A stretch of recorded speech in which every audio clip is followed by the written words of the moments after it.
வணக்கம் friends, welcome to தக்ஷதாசமையல். இன்னைக்கு வீடியோவில் நம்ம என்ன ரெசிபி பார்க்க போகிறோம்? நாங்கள் ஹோம்மேட் கண்டென்ஸ்டு மில்க். வாங்க அது எப்படி செய்கிறதுன்னு வீடியோக்குள்ளே போய் பார்க்கலாம். ஹோம்மேட் கண்டென்ஸ்டு மில்க் செய்கிறதுக்கு இந்த மாதிரி ஒரு கடாய் எடுத்துக்கலாங்க. ஃபஸ்ட்டு நம்ம அடுப்புலலாம் வைக்க வேண்டாங்க. இப்போ நம்ம மிக்ஸ் பண்ணிவிட்டு அப்புறம் அடுப்பில் வச்சுக்கலாம். பாருங்கள், இது 100 கிராம் அளவு காட்டுற கப்புங்க. இந்த கப்பில் 1 கப் பால் பவுடர் உள்ளே போட்டுக்கலாங்க. நம்ம எவ்வளோ பால் பவுடர் எடுத்தோமோ அதில் பாதி சர்க்கரை பொடி உள்ளே போட்டுக்கலாங்க. ஐசிங் சுகர் இருக்கிறவங்க போட்டுக்கலாங்க, இல்லாட்டி சர்க்கரையை மிக்சியில் அடித்து பொடி பண்ணி நைஸ் சர்க்கரை இதில் போட்டுக்கலாங்க. ஒரு பிஞ்ச் பேக்கிங் பவுடர் உள்ளே போட்டுக்கலாங்க.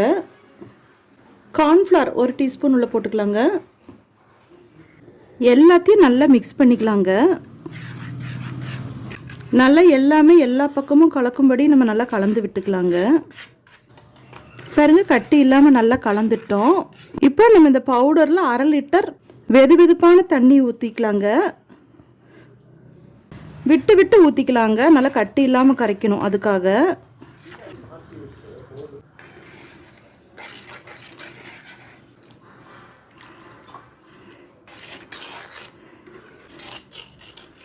பாருங்க, அறவே கட்டி இல்லாமல் நல்லா கரைச்சிட்டோம்.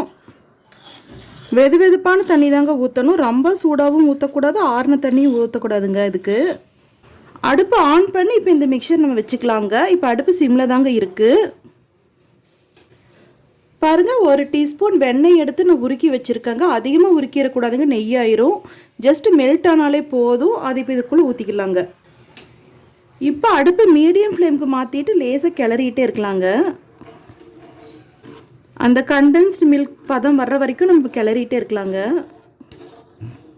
நம்ம கைவிடாமல் கிளறிட்டே இருக்கணுங்க, இல்லாட்டி கீழே மாவெல்லாம் கெட்டியான மாதிரி ஆயிரும். பால் பவுடர், கார்ன்ஃப்ளவர் எல்லாம் போட்டிருக்கோம் இல்லைங்களா, அதெல்லாம். நம்ம இந்த மாதிரி கண்டென்ஸ்டு மில்க் செஞ்சு ஃப்ரிட்ஜில் ஸ்டோர் பண்ணி வச்சிட்டோன்னா தேவைப்படும் போது எடுத்து யூஸ் பண்ணிக்கலாங்க. டக்குன்னு வாங்கணுன்னா நம்ம கடைக்கு போக முடியலன்னா கூட இந்த மாதிரி செஞ்சு வச்சுக்கலாங்க வீட்டிலையே. அதுக்கு இந்த மெத்தடில் ப்ரிப்பேர் பண்ணி வைக்கிறது நம்மளுக்கு ரொம்ப யூஸாக இருக்குங்க. பபிள்ஸ் வர ஆரம்பிச்சிருச்சு. இப்போ நம்ம அடுப்பு சிம்முக்கு மாற்றிக்கலாங்க. பாருங்கள், நுர வர ஆரம்பிச்சிருச்சு. நம்ம இந்த ஸ்டேஜில் அடுப்பு ஆஃப் பண்ணிடலாங்க. அடுப்பு ஆஃப் பண்ணினதுமே நம்ம அடுப்பை விட்டு இறக்கி வச்சிடலாங்க, இல்லாட்டி அந்த சூட்டுக்கே இன்னும் ரொம்ப திக்காயிரும். இது பார்க்கத்தாங்க இப்போ தண்ணி மாதிரி இருக்குது. ஆறிச்சுன்னா இன்னும் கொஞ்சம் நல்லா கெட்டியாக இருக்குங்க. பாருங்கள், நல்லா ஆறிடுச்சு. இப்போ திக்காக வந்திருக்குங்க இந்த ஹோம்மேட் கண்டென்ஸ்டு மில்க். நம்ம சுலபத்துலேயே சீக்கிரமாக சூப்பராக இந்த மாதிரி நம்ம வீட்டிலே ரெடி பண்ணி வச்சிட்டோன்னா தேவைப்படும் போது ஸ்வீட், டெசர்ட் எதுனாலும் செய்யும்போது இதை எடுத்து நம்ம யூஸ் பண்ணிக்கலாங்க.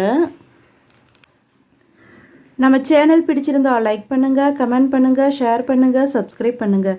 அப்படியே பக்கத்தில் இருக்கிற பெல் ஐக்கானையும் மறக்காமல் கிளிக் பண்ணுங்கள். தேங்க்யூ.